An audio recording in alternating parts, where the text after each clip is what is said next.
Cinquième commandement, les règles de positionnement de l'implant. La position de l'implant en profondeur et la distance entre les deux implants et avec les dents adjacentes.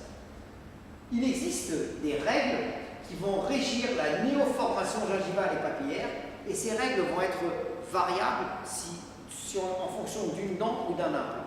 Denis Tarnot, en 92, 2000 et 2003, a émis cette définition qui s'avère être extrêmement intéressante. Il a montré que la possibilité, la probabilité de voir se former ou se maintenir une papille entre deux couronnes diminue lorsque la distance entre le point de contact proximal et la crête osseuse sous-jacente augmente. Et cette règle ne va pas s'appliquer de la même manière aux implants et aux dents. La distance clé entre le point de contact et la crête osseuse qui permet d'obtenir avec une quasi-certitude une régénération de type papillaire va être de 5 mm entre deux dents, alors qu'elle ne sera que de 3 mm entre deux implants. Ça veut dire quoi?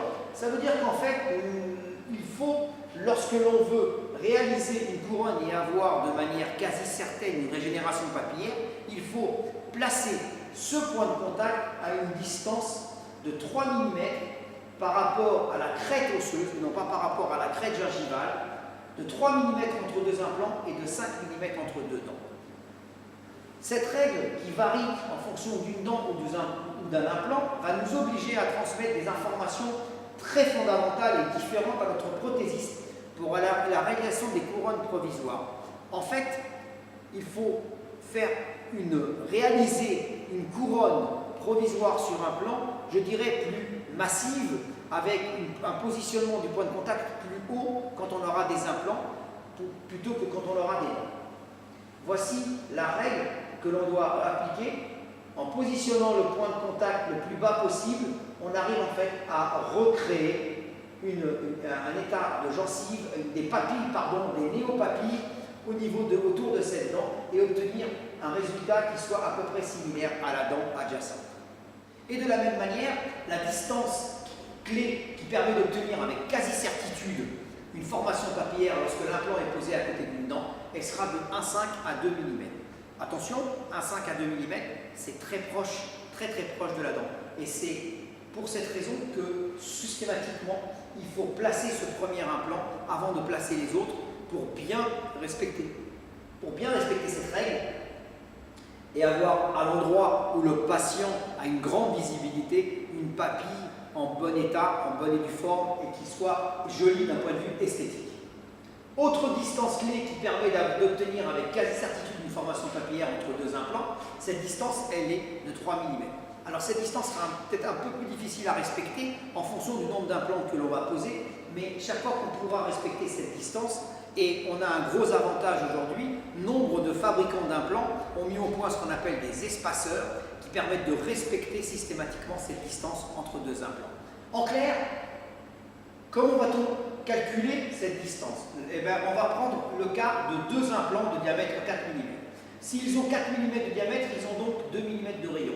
Si on veut placer 3 mm d'espace entre les deux implants, on va donc faire en sorte que les deux centres des deux implants soient, eux, espacés de 7 mm. 3, plus 2 de rayon, plus 2 de rayon. Et là, on sera certain de respecter une certaine distance, d'avoir de l'os vivant entre chaque implant et en même temps d'avoir de grandes chances d'avoir une néoformation papillaire. À partir de là, il y a un concept qui est très intéressant à développer. Imaginons qu'on se situe dans une situation où il manque 2 prémolaires et 2 molaires entre la canine et la molaire supérieure de ce patient.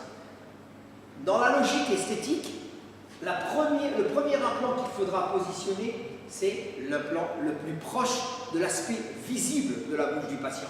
Donc, cet implant sera à 1,5 à 2 mm de la dent adjacente et on aura donc, je le répète encore une fois, une néoformation d'une papille entre la 13 et la 14. À partir de là, on va positionner donc cet implant dans l'espace existant et en fonction du volume dont on dispose, on pourra soit mettre 4 implants si on respecte ces distances, soit supprimer un des implants, en l'occurrence toujours un des implants intermédiaires, jamais un distal, que ce soit celui-là ou ou l'autre implant, voire éventuellement même les deux, si on n'a pas la place de positionner avec un tissu vivant autour de ces implants, si on n'a pas la possibilité de positionner ces 4 implants. Voici un cas très concret, un cas de réhabilitation implantaire. Voyez, on dispose d'une certaine distance. Il manque 3 dents dans ce cas-là. Il y a 3 dents à remplacer. Mais il s'avère que la molette s'est légèrement versée. Si on est amené à positionner 3 implants, on va se retrouver avec un implant au milieu qui va être beaucoup trop proche des autres implants. Et que va-t-il se passer? Il va y avoir une fonte de l'os entre cet implant-là, celui-là, et entre celui-là et l'autre et le distal. Donc dans ces cas-là, on ne place pas cet implant et on va plutôt positionner uniquement 2 implants qui vont être à distance respectable. On aura donc les 2 mm ici, le millimètre et demi à 2 mm ici, les 3 là, et l'implant distal, s'il n'est pas à 1 mm ou 1 mm et demi ou 2 mm, ça sera beaucoup moins préjudiciable parce que le patient n'aura pas la visibilité de cette zone, mais plutôt de celle-là et de cette zone-là. Car lorsque la distance entre les implants, et là on va le constater, regardez ce cas très précis où les implants ont été posés, c'est exactement la représentation de malheureusement ce qu'il ne faut pas faire. Les 2 implants sont placés trop près l'un de l'autre, donc on voit ici une fenêtre noirâtre qui laisse penser qu'il n'y a plus d'os entre ces 2 implants, mais par la même occasion, on peut constater qu'il n'y a pas de papille qui s'est reformée parce que cet implant a été situé trop loin par rapport à la dent adjacente, trop à distance par rapport à la dent adjacente, et il n'y a pas de papille, et au contraire, un résultat totalement inesthétique. C'est un cas où il va falloir malheureusement déposer les implants, régénérer et reposer les implants. Donc vous imaginez la problématique que peut poser ce genre de situation. Les règles, on les répète, 2 mm d'espace pour recréer une papille, 3 mm entre 2 implants pour, par la même occasion, avoir une néoformation entre les 2 implants d'une papille, d'une nouvelle papille.